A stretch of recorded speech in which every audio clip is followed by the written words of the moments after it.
Bonjour, bonjour. Je me présente Anne-Laure Dallet, vrai nom, vrai prénom. Je suis praticienne professionnelle en communication animale, soins énergétiques. Je forme également dans ces deux cursus-là. Aujourd'hui, nous allons parler pendant une petite heure, puisque ça va très vite, mais de communication animale. N'hésitez pas si vous avez des questions, parce que comme je le redis, vraiment ça passe très très vite, donc je vais essayer d'avoir un débit assez rapide pour pouvoir vous donner un maximum d'informations. La conférence va se dérouler à peu près en 2-3 temps, c'est-à-dire dans un premier temps je vais présenter grossièrement ce qu'est la communication animale. Ensuite, ça sera un temps de questions-réponses qui va être le plus large possible, j'espère, au moins pour vous. Et puis, dans un dernier temps, sur les petites 10 minutes de fin, je prendrai un peu plus de temps pour parler précisément des stages, voilà, s'il y en a qui s'intéressent. Donc, petite présentation. Déjà, je vais vous mettre à contribution. Est-ce qu'il y en a qui n'ont pas du tout entendu parler encore de communication animale, qui découvrent complètement ce que c'est? N'hésitez pas à lever la main. D'accord. Donc, ça va être une petite piqûre de rappel pour la grande majorité d'entre vous, mais c'est quand même bien de présenter pour tout le monde. La communication animale, qu'est-ce que c'est? Concrètement, c'est un dialogue télépathique entre l'âme de l'humain et l'âme de l'animal.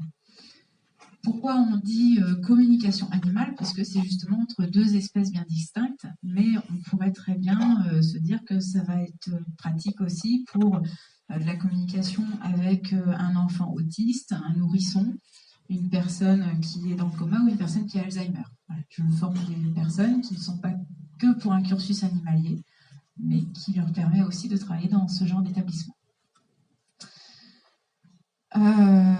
Donc, je fais de la communication animale à titre professionnel depuis le printemps 2014. Voilà, donc ça commence à faire. Au niveau des formations, j'ai arrêté de compter le nombre d'élèves à partir de 300. Je suis arrêtée. Pour tout ce qui est communication animale, je vais distinguer vraiment en différents types. C'est-à-dire qu'il y a le message simple qui va être en fait de transmettre un message à son animal, donc de le prévenir d'un changement, quel qu'il soit. Ça peut être un changement de lieu, un départ en vacances, un nouvel arrivé dans la famille, peu importe. Je dis toujours, il vaut mieux prévenir que guérir. Voilà, ça c'est le message simple. Ensuite, on va avoir tout ce qui est la problématique. Donc, problématique de santé, ça peut être une aide au diagnostic. Voilà, si le vétérinaire il est dans un bout de course qui ne sait pas vers quels examens s'orienter parce que des fois on arrive au terme de la médecine générale, là je peux rentrer en jeu. Mais dans un premier temps, ça sera toujours consultation chez le vétérinaire en premier. Ça j'insiste. Et puis également aide au diagnostic, mais surtout pour savoir si les effets secondaires d'un traitement sont bien acceptés par l'animal, ou si peut-être il trouve que c'est mal dosé parce qu'il y a trop d'effets secondaires qui sont trop conséquents. Voilà, là, ça va permettre de capter ces symptômes et donc de savoir si, oui, effectivement, là, ça le shoot, mais un petit peu trop quand même. Donc d'orienter le gardien de l'animal, j'expliquerai le terme gardien juste après, pour aller reconsulter le vétérinaire et devoir améliorer le traitement et le doser mieux. Mais c'est pas moi qui vais vous influencer en disant voilà, il faut donner moins ou il faut donner plus. Ça, c'est uniquement réservé aux vétérinaires. Et j'insiste sur ce point parce que c'est en tenant cette éthique irréprochable que je peux travailler encore avec certains vétérinaires et en former d'autres. Le terme de gardien, je considère qu'on est gardien d'un animal et non propriétaire ou maître. Pourquoi? Parce que propriétaire, on est propriétaire d'un meuble, d'une voiture, d'un bien. Un animal, c'est un petit peu plus que ça quand même. Si vous êtes là, je pense que là-dessus, on est tous d'accord. Et maître d'un animal, pour moi, ça fait plus référence au terme de maître spirituel. Or, j'ai plus appris en côtoyant les animaux que les humains. Donc, j'ai toujours rendons à César ce qui est à César. Pour le coup, j'ai plus appris avec les animaux. Donc, ça serait malvenu de dire que nous sommes les maîtres de l'animal. Donc, je préfère gardien. Pourquoi? Parce que finalement, on est gardien de leur bonne vie, gardien de leur bonne santé. Voilà. Ensuite, en revenant dans les problématiques, on a la problématique donc, de santé. On a la problématique la plus courante pour laquelle on fait appel, c'est la problématique de comportement. Voilà, un animal qui va faire en dehors de la litière, un animal qui va fuguer, qui va être agressif, peureux. pour toutes ces problématiques-là, comment ça va fonctionner globalement, c'est dans un premier temps, je laisse parler l'animal. Donc lui me dit quel est son problème à lui, parce que peut-être que c'est pas exactement le même que celui du gardien. Ensuite, je lui dis ce qui pose problème au gardien, et on essaye de savoir le pourquoi. Est-ce qu'il y a un élément déclencheur? Est-ce qu'il y a un traumatisme? Quel message il a à faire passer par rapport à ça? Et également, quelle solution il envisage que l'on mette en place. Parce que le but, c'est bien de savoir pourquoi il fait ça, mais c'est aussi de rétablir l'ambiance et un quotidien beaucoup plus sain pour tout le monde. Problématique également de fin de vie. Ça, ce sont les grosses urgences. C'est-à-dire que ce sont les seuls cas pour lesquels ça passera en prioritaire. J'ai grosso modo toujours 15 jours à 3 semaines de délai, tout dépend, pour une prestation animale. Et donc, une communication, s'il y a une personne qui me dit, voilà, mon animal, là, je sais qu'il est en fin de vie et il est prêt à partir, donc je voudrais savoir quelles sont ses dernières volontés, comment il souhaite partir, est-ce qu'il souhaite être accompagné donc, par l'euthanasie ou rester tout seul tranquillement. Ça va permettre de savoir tout ça. Et donc, clairement, cet animal-là, je ne peux pas lui dire, écoute, t'es bien gentil, mais si tu pouvais attendre 3 semaines avant de décéder, parce que là, j'ai d'autres choses à faire. Non, c'est pas possible. Donc, c'est pour ça que ce sont les seules urgences que je traite en tant que telles. En autre problématique, il y a les animaux perdus, volés. Là, pour moi, c'est pas une urgence. Dans le sens où un animal, son âme, tout comme la nôtre, en fait, avant de nous incarner, on choisit nos grandes lignes, nos grands cursus. Un animal, c'est pareil. Et donc, en fait, un animal qui va être perdu ou volé, c'est une grosse étape de sa vie. Donc, clairement, il n'y a pas de hasard là-dedans. Donc, je sais que du point de vue humain, c'est dur à concevoir de se dire que c'est pas une urgence, parce qu'au contraire, on sait que le temps peut jouer, que, oui, mais il est tout seul dehors, il ne connaît pas l'extérieur, etc. Moi, je me plains, c'est au niveau de l'âme, et au niveau de l'âme, c'est OK. C'est-à-dire qu'il n'y a pas de hasard, donc c'est OK pour lui. Donc, il n'y a pas d'urgence de ce côté-là pour moi. Après, dès que je peux les passer, forcément, je les passe quand même. Je ne vais pas attendre 3 mois. Mais j'ai une personne qui fait appel régulièrement et dernièrement, elle m'a contactée en me disant, voilà, mon chat a disparu, mais je sais comment vous fonctionnez, mais c'est OK.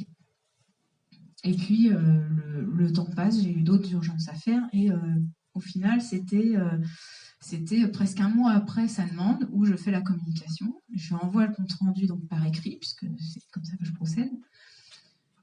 Et la personne me dit, oui, je sais que vous avez fait la communication tantôt parce que le chat vient de revenir.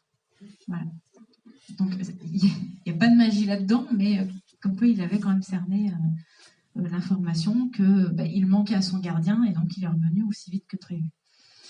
On a des animaux qui savent qu'ils ne vont pas revenir auprès de leur gardien, et dans ces cas-là, si c'est OK, je leur dis, est-ce que vous avez un dernier message à transmettre à votre gardien, pour qu'il puisse quand même tourner la page du chapitre. Ou alors, on a des animaux, au contraire, qui nous disent, mais je sais, là, je suis partie pour X ou Y raison, mais je vais revenir, qu'elle ne s'inquiète pas. Voilà. On a des animaux qui sont au courant de tout ça. On a également, ensuite, en dehors des problématiques, on a tout ce qui est communication complète, alors que ce soit avec un animal défunt ou vivant, ça fonctionne, pour le peu qu'on ait les capacités médiumniques, sinon forcément un animal défunt, ça ne va pas marcher. Coup de bol pour vous, je les ai, donc je peux le faire. Et donc là, on va tabler vraiment sur plein de thèmes différents, que ce soit la vie avec le gardien, que ce soit l'alimentaire, que ce soit vraiment pour les animaux défunts, tout le message qu'il aura à transmettre, ou plein de conseils qu'il aura à transmettre pour son gardien. Ça peut être les relations qu'il a avec les personnes ou les animaux qu'il côtoie au quotidien. Ça peut être la nourriture. Ça va être vraiment divers et varié. Le tout, c'est que ça ne va pas être chronométré en temps. C'est-à-dire que je peux rester 2 heures avec l'animal s'il faut, ça fera 2 heures. Je me limite à peu près à 3 communications par jour. Pourquoi ? Parce qu'en moyenne, je reste pendant 1 heure, 1 heure et quart avec l'animal. Concrètement, il me faut à peu près le même nombre de temps pour faire le compte-rendu. Alors maintenant, je suis en train de changer, je suis en train de les enregistrer en audio, mais je vous les transmets toujours par mail pour que vous puissiez les réécouter à volonté. Pourquoi? Parce que si je faisais par téléphone, moi la première, on me dit un truc pendant 1 heure au téléphone, je raccroche, il me reste que la dernière phrase. Donc c'est pas très intéressant ni pour vous ni pour moi, parce que le but c'est pas non plus que je bosse pour rien, c'est que je vous donne un compte rendu qui soit conséquent. Donc le fait que vous puissiez le réécouter à volonté derrière, je pense que c'est beaucoup plus intéressant pour vous. Je pratique principalement à distance sur photo. Ça marche tous aussi bien que si on est en direct, voire même mieux qu'en direct avec l'animal. Pourquoi? Parce qu'en direct, vous vais capter et l'animal et vous. Donc bien souvent, j'ai vous qui êtes très intéressés, très curieux de savoir ce que l'animal va dire. Donc je vais vous entendre avec votre douce voix, on va dire alors qu'est-ce qu'il dit en boucle, très fort. Et à côté de ça, je vais avoir un autre animal très timide parce qu'il sait qu'il est observé, il sait que c'est par rapport à lui que ça se passe, et donc très timide, il va dire est-ce que j'ai le droit de parler de tout ça? Donc c'est plus compliqué pour moi en fait de bien percevoir l'animal. C'est pour ça qu'à distance, c'est beaucoup plus simple. Alors on peut avoir des communications qui vont être très spectaculaires en donnant un résultat du tac au tac. Admettons un exemple, j'ai eu un chien avec une famille d'adoption. La famille voulait l'adopter, donc elle était en période d'essai. Elle avait déjà plein de chats chez elle et elle disait bah oui mais avec le chien ça se passe pas très bien, il essaye de courser les chats. Et donc j'ai dit ok bon bah je vais faire la communication, je la fais et j'explique au chien, je dis bah tu te sens bien avec cette famille là? Ah oui génial. Bon. Je dis bah écoute la famille voudrait bien te garder, mais il y a un petit souci, c'est qu'elle a déjà les chats qui font partie de la famille. Donc si tu acceptes ces humains-là, il faudra que tu prennes aussi les chats en tant que faisant partie de la famille. Ah, bon. Donc je lui ai expliqué que voilà, c'était pas l'un sans les autres, et soit il s'accordait avec tout le monde, soit du coup il pourrait pas être accueilli et adopté par cette famille-là, que ça serait juste en famille d'accueil. Bon, d'accord. Et je transmets le compte rendu, et dès le lendemain, en fait, la personne me recontacte en me disant ce matin, on a eu la trouille de notre vie parce que on avait mal fermé la porte entre le chien et les chatons. Et on a vu que la porte en descendant était grande ouverte, il n'y avait pas un bruit, on s'est inquiété. Et elle dit en fait, non, parce qu'on est arrivé et le chien était couché avec les chatons tout autour. C'est un exemple de comportement problématique qui a été résolu en un claquement de doigts. Parfois, principalement pour les chats, parce que les chats, c'est plus compliqué, il faut un petit peu négocier parfois. Il y en a beaucoup, il y en a bien plus d'un tiers qui me disent ah oui, ça pose problème à mon gardien. Ah oui, qu'est-ce que j'ai à y gagner si je change? Ils ont cette notion, ce souvenir en fait du temps des pharaons où ils étaient mis sur un piédestal. C'est dans leur conscience collective, pas de bol pour nous. Donc du coup, des fois, il faut un peu parlementer ou une petite piqûre de rappel de temps en temps. Tiens, là, tu te souviens de la communication qu'on a fait il y a 15 jours? Oui, je te surveille toujours. Ouais, si vraiment il ne veut pas changer de comportement ou que ça dure peut-être une semaine et puis qu'après il reprend les mauvaises habitudes, un petit mail et puis voilà, je refais une petite piqûre de rappel, en général ça passe. Donc voilà pour globalement les prestations différentes qui peuvent exister. À savoir que c'est pas un don du tout. J'insiste là-dessus. Pourquoi? Parce que faut toujours se méfier un peu des personnes qui vont nous dire j'ai un super don, etc. Je fais lever le soleil tous les matins, je le fais descendre tous les soirs. J'ai un doute. Pourquoi? Clairement, la communication intuitive, c'est ce qu'on pratiquait déjà tous quand on était bébé. Et normalement, comme on a tous été bébés, je m'engage pas trop là-dessus. Voilà, donc ça marche pour tout le monde. J'ai des stagiaires de 12 à 83 ans, et pour tous, ça a marché. J'ai eu 3 personnes depuis 2015 pour qui ça n'a pas marché. C'est parce qu'il y avait un blocage à débloquer avant. Voilà, autre chose à travailler avant. Et bien souvent, c'était dans des villes où je n'allais pas repasser les années d'après. Donc, sans doute que là où c'était prévu qu'elles fassent le cursus avec moi, qu'elles aient les clés, qu'elles débloquent ce qu'elles avaient à travailler, et après, c'était bon, elles avaient tout ce qu'il fallait pour travailler. Donc principalement, je vais recevoir quoi comme type d'info, ou ce que chacun peut recevoir comme type d'info. Ça va être en mode visuel, ça peut être des images, des modes vidéo, ça peut être voir des mots écrits, ça ça fonctionne aussi. Ça peut être en auditif, des sons, de la musique, ou comme si l'animal nous parlait avec sa voix douce et suave. Ou pas, hein, des fois on a tout. Ça peut être aussi en ressenti, donc ressenti physique ou émotionnel. Donc ressenti physique, ça va être par exemple une blessure, et ben, on va capter la blessure au même endroit qui correspond à l'endroit où l'animal a mal. Alors, me demandez pas, comme j'ai eu le cas, une des dernières conférences, une personne qui m'a dit « Et pour les serpents ?» Je ne sais pas. Voilà. Je vais vous le dire clairement, je ne sais pas pour les serpents. Mais en tout cas, pour tout type d'autres animaux, on peut avoir la blessure qui va correspondre à l'endroit où il a mal.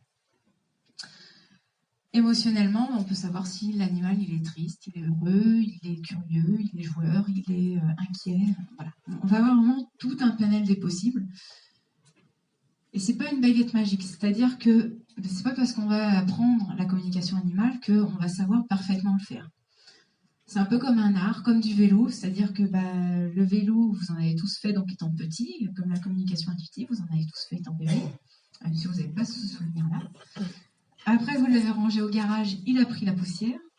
Le but, c'est qu'en un stage, un seul niveau où je vous donne tout, donc c'est intense, hein, désolé, mais je vous donne tout. Du coup, vous ressortez le vélo, vous mettez les petites roulettes et vous dépoussiérez le vélo. Et après, il faut pratiquer, pratiquer, pratiquer. Voilà. C'est la pratique régulière qui fera que vous y arriverez de mieux en mieux. Mais c'est accessible vraiment à tout le monde. La seule chose qu'il faut, c'est aimer les animaux. Voilà. Pourquoi ? Parce qu'en fait, ils nous scannent au début et ils savent très pertinemment qui est amoureux des animaux ou qui a une mauvaise intention. Et d'ailleurs, dans la rue, hein, ils savent très bien, on en discute des fois avec des élèves, on en rigole parce qu'ils disent « Ah oui, mais effectivement, tu n'avais pas tort, hein, quand tu nous disais que les animaux savent cerner quand est-ce qu'on peut leur parler. » De croiser un animal dans la rue, par exemple, à un moment, le chien ou le chat va se retourner, va nous fixer, nous suivre ou venir vers nous, parce qu'ils ont ce scanner ou ce décodeur, je ne sais pas comment l'appeler, où ils vont sentir que, ah oui, tiens, elle sait parler avec nous. D'accord, bon, on va y aller, c'est marrant. Donc après, moi, ma déontologie fait que je ne discute avec un animal que si j'ai l'accord du gardien. Donc si le gardien est identifié, je demande au gardien. Si c'est pas un gardien précis, je demande à la terre-mère. Enfin voilà, je demande toujours des protections. C'est un peu le but du protocole, c'est qu'il est très sécurisé. Et sur quoi j'ai pensé aussi, oui, ici, il y a quelque chose de vraiment très important et urgent que l'animal veut transmettre et que je n'ai pas l'accord du gardien, c'est-à-dire que je vais avoir l'information sans même avoir demandé quoi que ce soit. Et en fait, dans ces cas-là, c'est à moi de lui dire à un moment, bon, stop, ça j'ai l'information urgente et importante. Maintenant, à moi d'aller la transmettre au gardien. Jusque-là, je croise les doigts. Je suis toujours tombée sur des personnes qui étaient relativement ouvertes. Quand j'allais leur dire bonjour, votre animal a un message pour vous. Ça aurait pu ne pas être le cas, mais c'est toujours bien tombé. Et du coup, je m'arrête là. C'est-à-dire que ça m'est arrivé une fois dans un restaurant de penser être tranquille pour manger et manque de bol. Alors, je ne vais pas trop me plaindre, c'est la personne qui était surtout qui était aveugle. Donc c'est plus elle qu'il faudrait plaindre. Et donc elle arrive avec son chien, guide d'aveugle, et le chien m'a cerné très vite. Et la personne est venue manger à la table d'à côté. Alors j'ai mangé sous haute surveillance. C'est-à-dire que si le chien avait pu poser son museau sur la table et à côté de mon assiette à me surveiller, à dire alors quand est-ce que tu es prête pour parler ? Alors quand est-ce que tu es prête pour parler ? Et donc je lui ai dit, mais est-ce que tu as quelque chose d'urgent et important à dire ? Non, c'est juste parce que j'ai envie de discuter. Et je dis non, je n'ai pas l'accord de ton gardien, donc non. Donc après, ça a été très compliqué pour moi de me remplir la tête de plein de pensées pour éviter qu'il puisse en placer une. Voilà. Mais c'est le jeu, j'ai une déontologie comme ça qui est très stricte, mais je l'assume pleinement. Et c'est rare quand ça arrive, mais un cas comme ça, voilà, c'est arrivé. Je pense avoir fait grosso modo tout le tour. Donc, place aux questions. N'hésitez pas, hein, parce qu'il n'y a pas de questions bêtes. Les seules questions qui peuvent paraître un peu bêtes, c'est surtout celles avec lesquelles vous allez repartir, parce que vous ne les aurez pas posées. Oui. On a dit que les animaux, en fait, par rapport à nous, avaient une âme groupe. Oui. Oui. Nous, on avait une âme individuelle, que eux avaient une âme collective. Oui, alors c'est peut-être moi qui ai sorti ça, hein, d'ailleurs. Non, bon, bah, ça tombe bien, je suis d'accord avec la personne alors. Oui, les animaux ont bien une âme groupe, alors que nous, en tant qu'humains, on a une âme dans un corps. Après, les animaux, ils ont en moyenne 7 âmes dans un corps, mais à différents niveaux. C'est-à-dire que quand on va côtoyer un animal, notre animal de compagnie par exemple, ça va être, on va contacter l'âme dominante, celle qui est présente sur tous les plans. Pareil, une fois que l'animal est décédé, on va contacter l'âme dominante. C'est-à-dire qu'on ne va pas faire de cas des autres âmes qui ne sont pas présentes sur tous les plans. Après, ils sont à différents niveaux, mais c'est plus en fait une notion de solidarité pour eux. C'est-à-dire que c'est comme nous, on a des familles d'âmes, des groupes d'âmes là-haut. Et ben, c'est par notion de solidarité, de se dire tiens, on va essayer d'évoluer à plusieurs en même temps. Donc nous, c'est des personnes de notre famille d'âmes, on va les croiser, ça va être une personne autre que nous. Bah, eux, ils y vont ensemble. Donc ensemble dans le même corps et ils se soutiennent à peu près comme ça. Et on avait dit qu'en fait, eux, par rapport à leur évolution, comme ils avaient une âme de groupe, en fait, eux, ce que nous, on pouvait leur apporter aussi, c'était leur permettre de s'individualiser plus d'âmes. Tout dépend où ils en sont dans le cycle, en fait. Pour leur évolution, on a d'abord les animaux qui vont être dits collectivités, donc les fourmis, les abeilles, enfin, dès qu'il y a vraiment une collectivité pour vivre. Ensuite, on a les animaux sauvages, où là, ils testent vraiment le fait d'être tout seul.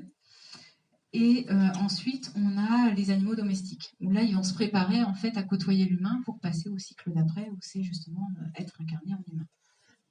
Au bout d'un certain nombre d'incarnations quand même. Oui. C'est pour ça qu'on dit que les chats ont 7 vies. Alors, les chats ont 7 vies non, pas spécialement. Après, les chats, il faut savoir que les chats sont tous médiums, ont tous ce côté médium où ils sont rattachés à là-haut et connectés à là-haut en permanence.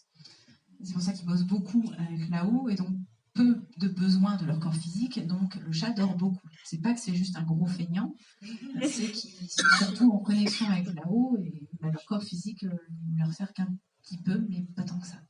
Je posais la question par rapport aux âmes groupes du chat. Ça n'a pas de... Non. C'est pareil, quand un animal décède, il y a 7 jours pendant lesquels, après le décès, j'ai pas accès à l'âme de l'animal. Donc je peux pas le contacter tout de suite. C'est pas 7 jours parce qu'il y a 7 âmes dans le corps, ça pourrait, mais c'est pas le cas. J'ai demandé là-haut, ils m'ont dit non, rien à voir. Ok.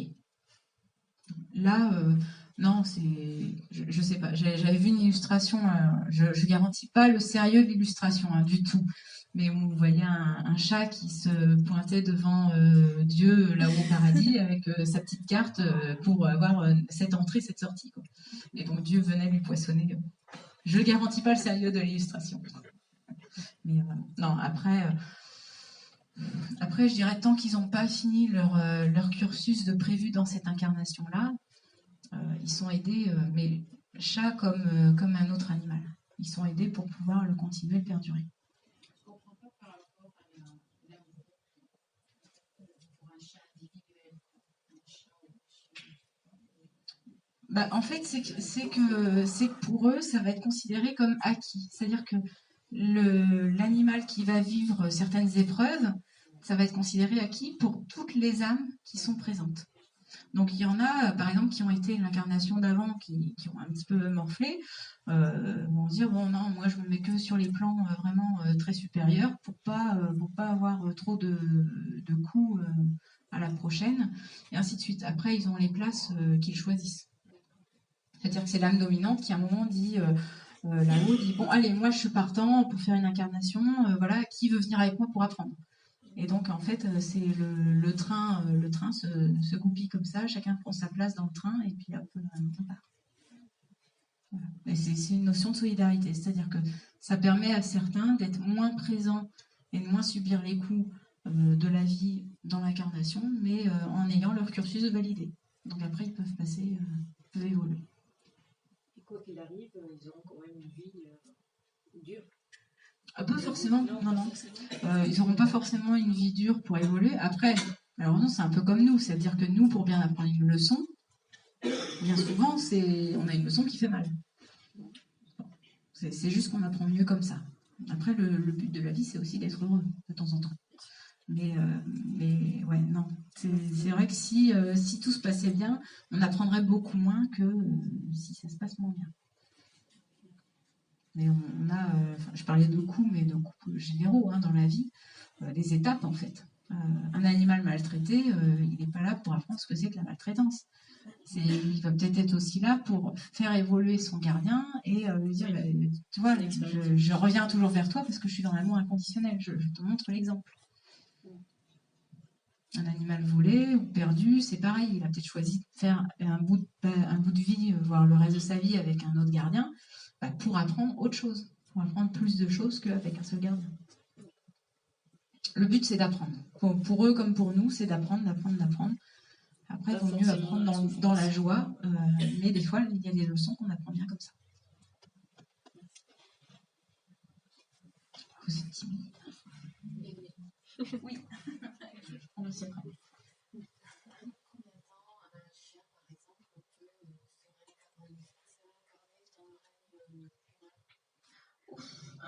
Il faut savoir déjà que les animaux vont faire plusieurs incarnations en tant qu'animaux avant de passer au règne humain. Il n'y a pas de généralité. C'est-à-dire qu'un animal, j'ai une personne qui, alors je ne sais plus quel âge elle avait, mais elle était bien avancée, et m'a dit oui, j'aimerais une communication avec une brebis que j'ai connue quand j'étais gosse. Donc elle avait une seule photo, en noir et blanc, toute floue. Je dis, je ne suis pas sûre de pouvoir, on va tester, ça marchait quand même. L'âme de la brebis n'était toujours pas réincarnée. Rien ne dit que les âmes avec qui elle s'était incarnée du temps où elle était brebis, en fait, n'ont pas refait un circuit, elles, de leur côté, ou deux ou trois, et que ce soit juste elles qui soient en mode repos, voilà, j'en profite un petit peu. Il n'y a pas de temps. Il y a des animaux, au bout de 2 ans, ils sont déjà réincarnés. Il y en a d'autres, 50 ans plus tard, toujours pas. C'est pas une généralité. Je vous conseille, j'ai pas d'action chez eux, mais je vous conseille d'acheter le DVD de Jupiter Film. C'est le film No Solar, NO2SO et un petit point LAR. Vraiment, il est formidable parce qu'il reflète parfaitement ce qui se passe de l'autre côté. Mais également pour les animaux, la partie hôpital, c'est exactement ça. C'est le plan de transit sur lequel j'ai pas accès. Et ça explique que de l'autre côté, il n'y a plus d'espace-temps. Et donc les personnes vont pouvoir se poser, ou les âmes animales vont pouvoir se poser une fois que l'incarnation sera finie. Et puis après, c'est uniquement quand elles sentiront un appel justement pour redescendre qu'elles vont faire le choix, allez, c'est bon, là, on va se préparer et on va redescendre. Il n'y a pas un chronomètre qui fait tic, tic, tic, tic, tic, ah, ding, ça y est, c'est l'heure de redescendre. C'est vraiment le libre arbitre chez l'animal. Je vais prendre quand même madame. Je reviens à vous après. Les animaux qui veulent communiquer ont-ils une attitude particulière, vraiment particulière le goûter pour les animaux avec un gardien ou creuser dans la rue? Si l'animal veut communiquer avec son gardien, a-t-il une attitude vraiment reconnaissable? Alors, ça peut être un animal qui va fixer le gardien. On dirait, hey, j'essaye de t'envoyer un truc, mais tu comprends rien. Là, tout c'était comme ça. Ou alors, ça va être un animal qui va avoir un problème de comportement. Par exemple, les chats qui font en dehors de la litière, c'est qu'ils ont un truc à dire. Le chat, quand ils ont les deux, c'est qu'ils ont vraiment beaucoup de choses à dire. Non, après, pour un chat qui va être malpropre, il y a d'autres pistes qui peuvent être aussi à étudier, des pistes plus terre à terre que la communication animale. Mais bien souvent, le chat étant un animal très propre, s'il fait en dehors de la litière, c'est parce qu'il a une chose à dire, il a quelque chose à exprimer. Ouais, je prends l'exemple. Alors après, que ce soit chien ou chat, pareil. Mais je prends l'exemple d'une des miennes. À un moment, quand elle avait, quand elle avait un truc à dire, c'était la crotte en dehors de la litière. Et à un moment, j'ai eu le malheur de penser, de me dire, bon, ça va, tant que c'est que la crotte, c'est facile à nettoyer. Dès le lendemain, fini la crotte, c'était que les pipis. Voilà. Et je ne l'ai fait que penser. Mais comme quoi, il capte vraiment nos pensées. Voilà. Donc attention à ce que vous pensez. Je prends monsieur. Qu'est-ce que vous pensez que quand on dit que les chats, moi je suis plus chat, donc que les chats prennent une partie du karma de la personne pour purger, entre guillemets, qu'ils prennent leurs blessures en fait, pour aider les gens à évoluer. Ouais, alors j'aime bien cette question parce que ça me permet de rendre. Non. C'est par rapport à ce qui est dit régulièrement, comme quoi les chats prennent le mal des personnes ou soulègent le karma des personnes, des choses comme ça. Et j'aime bien cette question parce que quand je vois ce type d'article qui passe, ça m'embête un peu puisque c'est pas complètement vrai. C'est-à-dire qu'un animal, que ce soit chien ou chat, ils ont tous le rôle d'alerteur. Donc ils vont prendre momentanément pour dire attention là, tu vois, j'ai ça correspond à une problématique que toi tu as à régler. Mais après c'est pas systématique qu'ils la gardent cette problématique. Pourquoi ? Parce qu'en fait c'est leur libre arbitre. Eux ils ont peut-être choisi dans leur cursus de vivre autre chose que la maladie.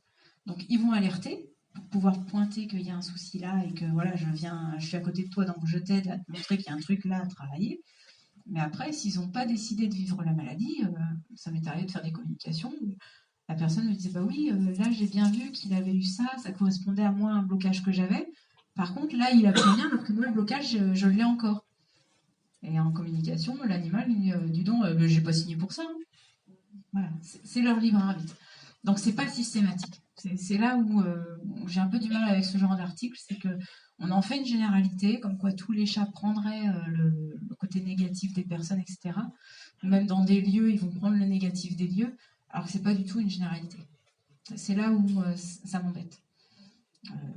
Il y a des chats, je me rappelle d'une personne qui avait fait appel, elle avait 3 chats chez elle, il y en a qu'un qui servait d'alerteur pour dire qu'il y avait des trucs qui se baladaient chez elle. Des entités, des fantômes, etc. Les 2 autres, ils n'en avaient rien à secouer, donc il se serait passé ça ou autre chose, c'était pareil. Donc, d'en faire une généralité, ça m'embête. C'est pas moitié, c'est pas complètement faux, c'est pas complètement vrai, c'est du cas par cas en fait. Voilà. J'avais une question par rapport à la souffrance animale à très grande échelle actuelle et l'extinction des espèces. Est-ce qu'il y a une explication? Oui. Les extinctions d'espèces, il ne faut pas voir ça comme quelque chose de négatif. Il y a autre chose qui est en train de se passer pour eux. C'est sur d'autres plans, ça se joue à un autre niveau. C'est pas anodin qu'il y ait des espèces qui, par exemple des dauphins ou des baleines qui s'échouent en grand nombre en même temps. Voilà. Outre le message de attention, là vous avez une pollution conséquente parce qu'on trouve je ne sais combien de kilos de sacs plastiques dans l'estomac d'une baleine, ou les dauphins qui se retrouvent avec les poumons irradiés pour dire qu'il y a de la radioactivité dans l'eau.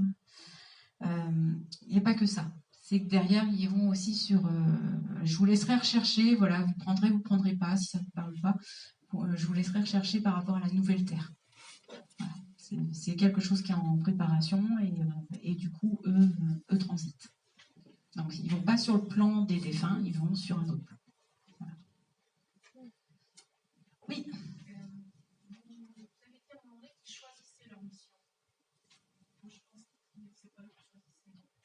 Si. Oui.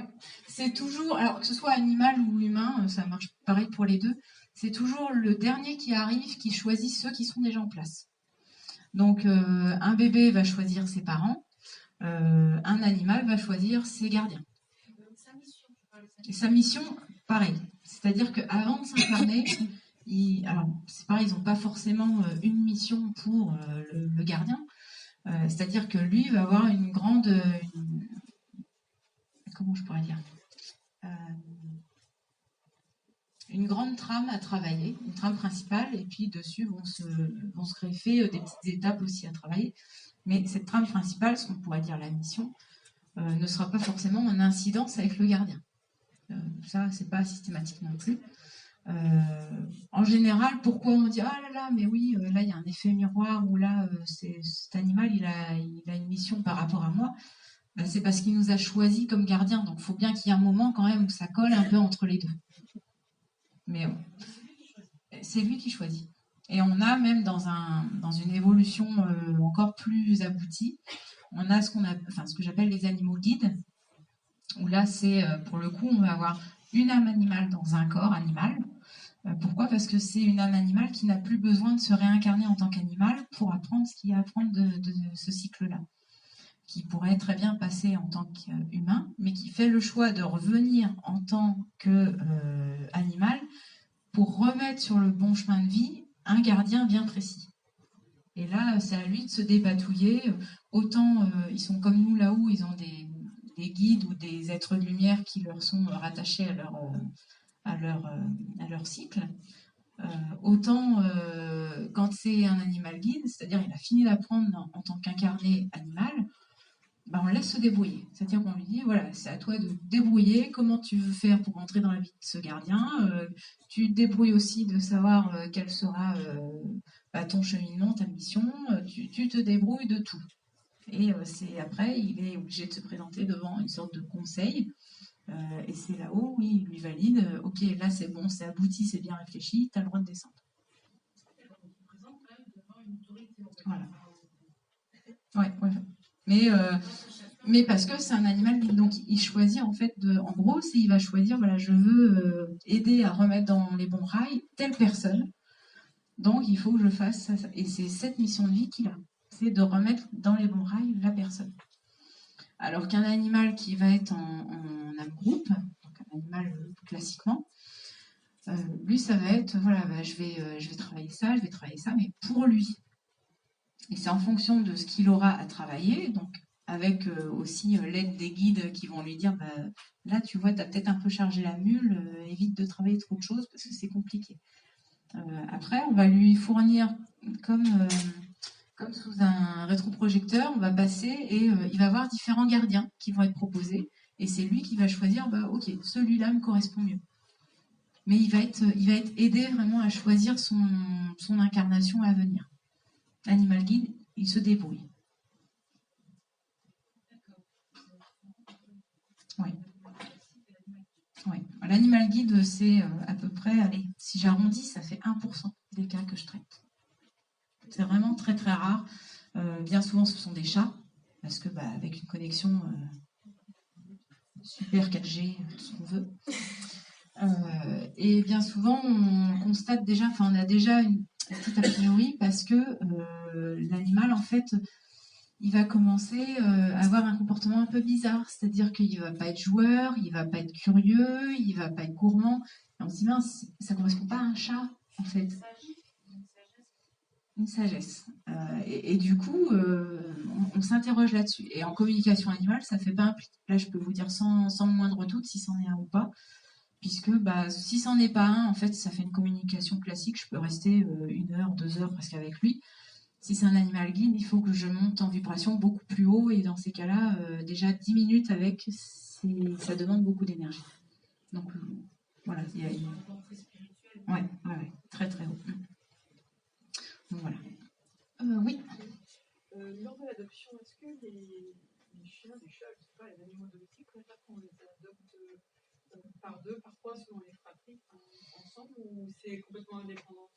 Ouais, là pour le coup, j'ai pas de généralité à faire. Je pourrais en faire une, mais ça serait complètement bidon, quoi. Donc je préfère vous dire, là c'est au cas par cas.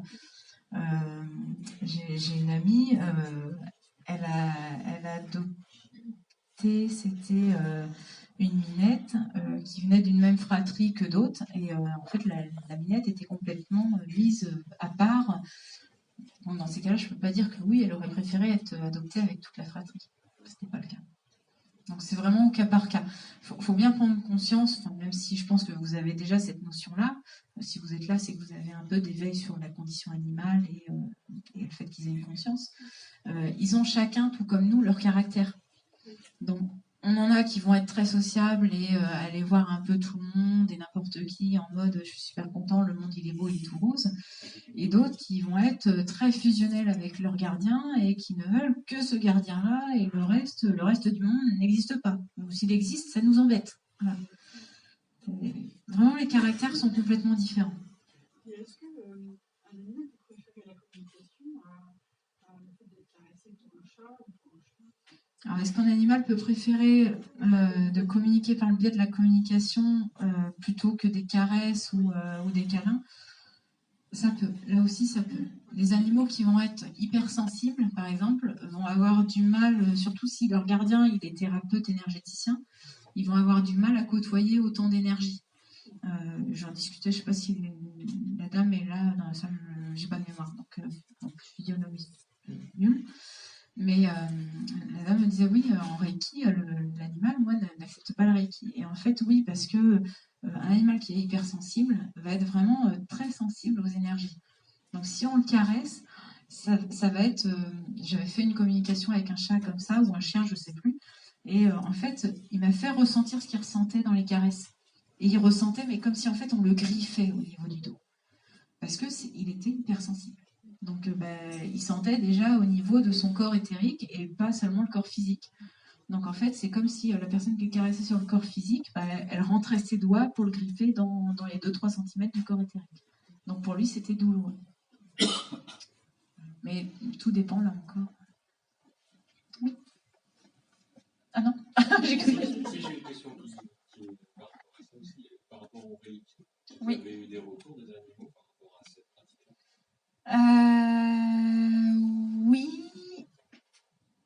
Oui, mais je me rappelle plus parce que bien souvent j'ai surtout la communication qui se fait avant le soin, où ça va permettre, soit je vais voir par l'animal, soit je vais voir par ses guides, des informations aussi qui vont me permettre d'orienter au mieux le soin. C'est pour ça que c'est assez rare quand j'ai la communication qui se fait après. Mais de toute manière, quand c'est à distance, que ce soit soin ou communication, l'animal, par contre, est conscient de tout ça, de tout ce qui se fait. Parce que ça m'est arrivé pour 2 cas, tu connais, mais pour 2 cas où je ne connaissais pas l'animal avant de faire à distance. Et c'est en rencontrant l'animal où il y avait un comportement qui était différent de son comportement classique. Donc, soit un cheval qui était un peu boudeur, et puis à la fin qui vient, qui m'attend même à venir. À un moment, il m'avait capté au bout du chemin, et ça y est, il était fixé, il ne lâchait pas le regard. Ou une minette qui était très peureuse, et puis après un soin, en fait, quand on s'est rencontrés, elle est venue sans problème pour dire bonjour, elle ne cherchait pas à se cacher. Donc, voilà, c'est là où on se rend compte que ça fait office de preuve, quoi. Parce qu'après, il y a toujours le retour du gardien, mais même en tant que professionnel, en fait, il y a des fois, j'ai des communications qui sont tellement improbables que j'ai un gros doute au moment où j'envoie le compte-rendu. Il y a des trucs, je me dis, mais je suis partie loin, là, en fait. Et non, c'est le retour du gardien qui va me dire, bah oui, vous avez complètement juste, et c'est ça ce qui me valide à chaque fois. Ça peut être, pour le cas, par exemple, d'un animal qui va avoir une pelade, ça peut être un problème tout bête, voilà, un problème d'alimentation, allergie alimentaire, ou un problème de puce. Quand ça va être ce type d'information, je vais avoir un mini doute, parce que je sais que c'est cohérent. Voilà. J'ai eu le cas où c'était un chat qui me dit oui, je me connecte à lui et je le vois en train de s'arracher les poils et tout. Je me dis, qu'est-ce que tu fais? J'essaie d'enlever le mal autour de moi. Ah bon, j'arrête, je regarde mieux la photo, je passe en claire vision et je vois rien qui le trouble. Je me dis, non, il n'y a rien, il n'y a pas de noir autour de toi.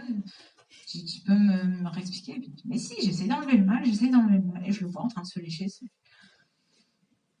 J'écoute, là, on tourne en boucle, je ne comprends pas plus, tu me dis tout le temps la même chose, est-ce que tu peux m'expliquer différemment?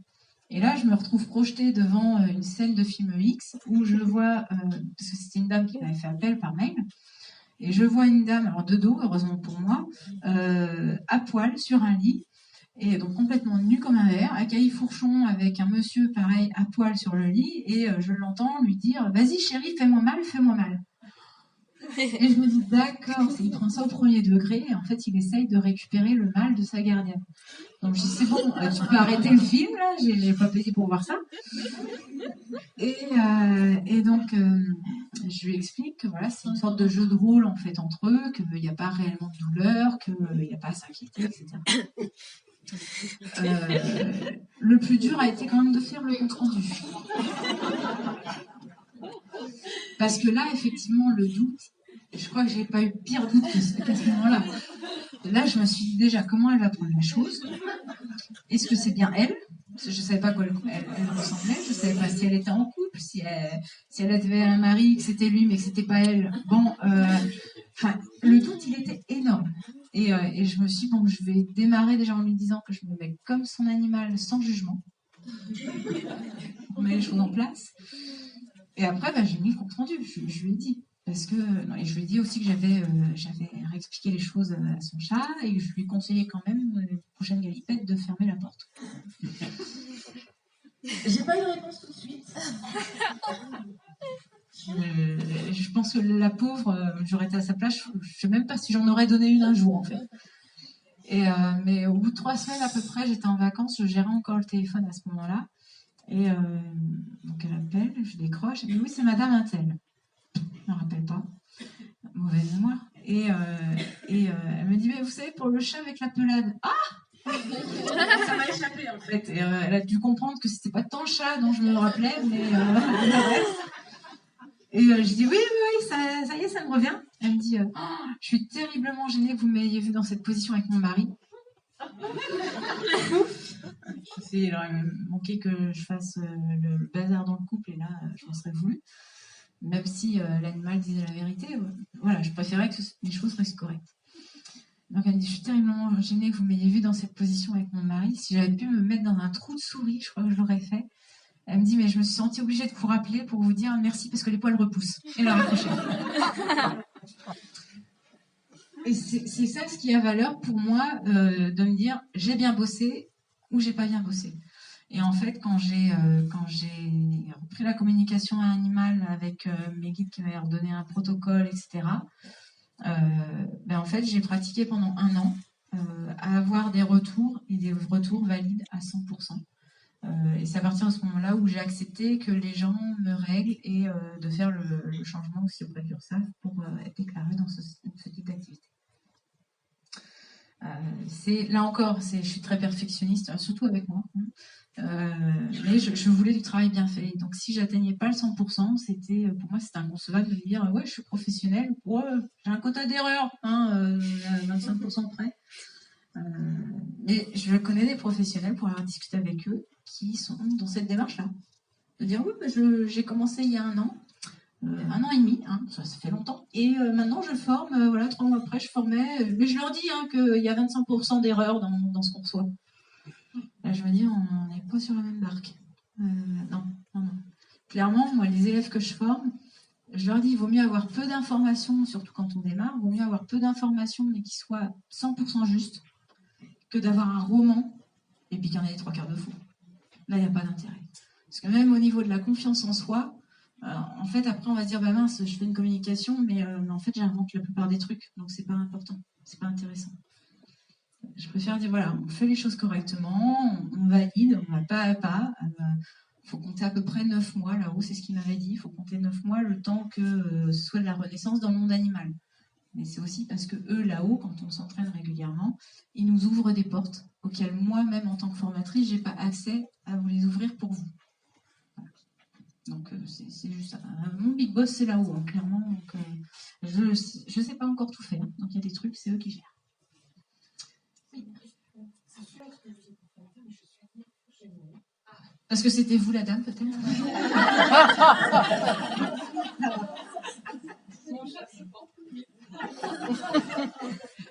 C'est que là depuis tout à l'heure, quand on parle de conscience animale, je répéterai après pour les personnes. Quand on parle de conscience animale à un point très élevé, comme on peut le faire, je suis en train de, depuis tout à l'heure, je n'arrête pas de penser aux animaux d'élevage. Et je sais bien que certains animaux, quand ils partent à l'abattoir, sont stressés, pas bien, veulent partir. Voilà, ils veulent s'échapper. Mais tout à l'heure, vous disiez, ils choisissent leur chemin. Et vous êtes en train de dire qu'ils ont choisi peut-être animal d'élevage. Oui et non. De partir à je sais bien que vous leviez ce point-là.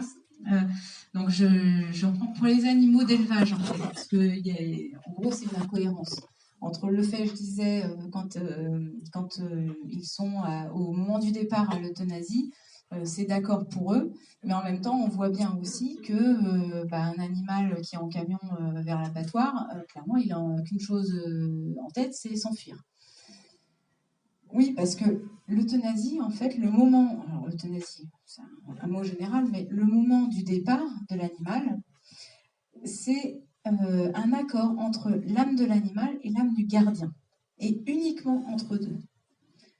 Là où on n'est plus en accord, c'est quand ce sont les animaux d'élevage, parce que bien souvent, alors, sauf quelques rares cas, donc je fais une généralité, mais sans tenir compte de ces cas-là, mais sauf si c'est l'éleveur lui-même qui abat sa bête, mais sinon, la plupart des éleveurs vont envoyer les bêtes par un transporteur X ou Y, sans savoir à quelle date l'animal va être passé à l'abattoir, etc., dans quelles conditions, ils n'en savent rien. La plupart n'en savent rien. Et donc là, on n'est plus d'accord. Parce que le moment, il n'est pas fixé, en fait. En fait, c'est le gardien transmet l'accord à une tierce personne. Et la tierce personne, elle n'a aucun lien avec l'âme de l'animal. Donc là, on n'est plus d'accord, effectivement. Et là, l'animal sait que ce n'est pas ce qui était prévu dans le cursus.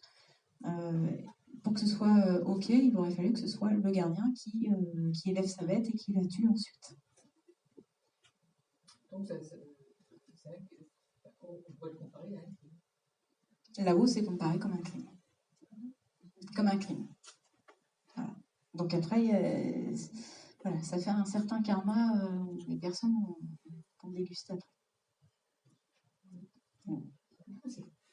Mais il faut savoir aussi que quand un animal va pour un abattoir, des fois, ça va mettre des jours et des jours avant d'arriver, parce qu'en fait, le camion, j'ai eu l'occasion de savoir comment ça fonctionnait, le camion va aller à la société d'abattage la plus proche, il va se présenter, s'il y a de la place, il passe avec les animaux, s'il n'y a pas de place, il est obligé d'aller plus loin, d'aller en voir un autre. Et donc c'est pour ça qu'on a des fois des camions qui font des circuits pas possibles, et donc clairement, là, le moment du départ, il n'est pas précis du tout. Parce que ça peut jouer entre parfois peut-être 10 minutes parce que l'élevage il est à côté de la société d'abattoir, ou 3 jours plus tard. Donc là effectivement, là, c'est pas considéré comme OK par là. Mais cette mort-là qu'ils ont, ces animaux, ils l'ont choisi avant de venir. Ils ont choisi une date de fin. Après, c'était une date de fin en accord avec le gardien. Là, clairement, le gardien se défausse du contrat. D'accord, mais pas forcément de la souffrance qu'ils vivent. Après, en général, les animaux qui partent dans des souffrances comme ça, clairement, on peut dire que c'est ça. Faut savoir qu'ils sont aidés par là-haut. C'est-à-dire qu'ils sont aidés, et la première chose qui est nettoyée, c'est les souffrances de la date de fin, du moment. Heureusement pour eux. Vite fait, parce qu'après, je parlerai plus précisément des stages.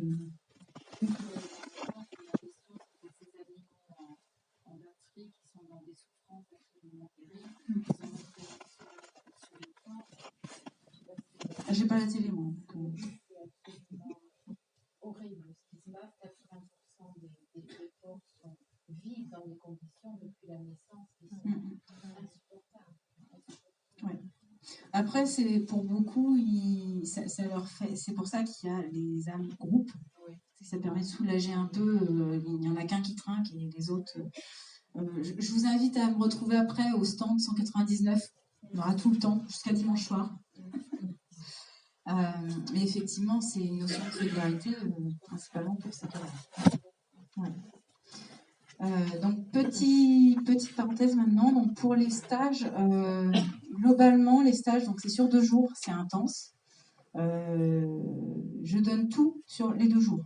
C'est-à-dire qu'il y a le protocole, alors qui marche aussi sur les animaux défunts si vous avez des capacités médiumniques. Donc, c'est pour ça qu'il n'y a qu'un seul niveau. Il y a des exercices pratiques. On voit aussi quel protocole vous est le plus adapté, parce que en fait j'en ai 3. Là-haut ils m'en ont donné 3. Un pour les personnes visuelles, un pour les personnes ressenties, un pour les personnes auditives. Donc c'est important de vous donner celui qui vous correspond le plus. On voit tout ce qui est conseil, on voit tout ce qui est les limites de la traduction, c'est-à-dire une fois qu'on a l'information, comment on la transmet au gardien, etc. On voit vraiment tout sur 2 jours. On me demande souvent le prix. Le prix, c'est 350 € en tarif, plein tarif. Il faut savoir que c'est 100 € la compte et 250 le solde, qui peut être fait en 2 voire 3 fois en facilité de paiement. Faut m'en parler avant quand même, que je sois au courant.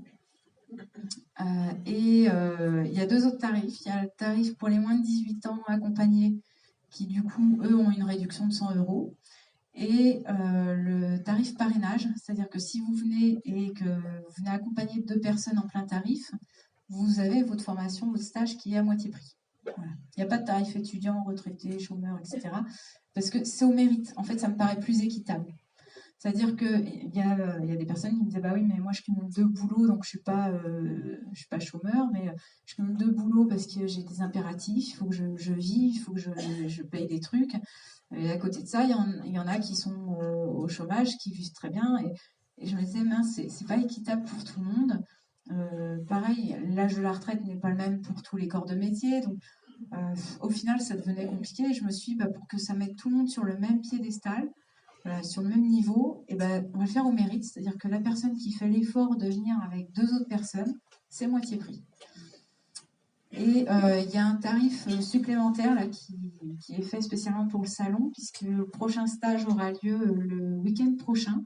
Alors, pas demain et après-demain, mais le 8 et 9 décembre à Martignas-sur-Jaille, au centre universel, qui est géré par 2 nanas super sympas. Hein, si vous avez l'occasion, elles ont une petite boutique ésotérique aussi, top. Elles font venir plein d'intervenants. Enfin, vraiment, c'est un endroit à connaître. Et du coup, comme il reste encore de la place, je fais, je sais plus, c'est l'équivalent d'un peu plus de 20% de réduction pour les personnes qui voudraient s'inscrire pour cette date-là. Voilà, n'hésitez pas à passer au stand pour plus d'infos, parce que c'est pas sur le site, c'est uniquement sur le salon. Voilà. Maintenant, oui. Ça fait 4 mois, c'est tout récent, j'ai pas l'accent encore. Je dis toujours pain au chocolat, désolée. Mais oui, je suis du côté d'Oros, à côté de Langon. Je prends maximum 8 personnes.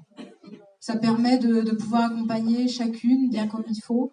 Des fois, il y a des nettoyages, il y a des déblocages à voir en plus, donc ça permet de voir tout ce monde. Les prestations de communication animale sont un tarif conseillé, c'est-à-dire que ça reste un don libre, mais il y a un tarif qui est quand même mis par information en fait. Tout est marqué sur Internet. J'ai pas de mémoire, mais tout est sur Internet du coup. Alors, il y aura le petit prospectus, vous le retrouvez sur la première chaise. Première chaise, et sinon c'est au stand 199, le temps que j'arrive. Si on a un blocage au niveau du stage, si on y arrive parce qu'on arrive à avoir la connexion, vous allez voir.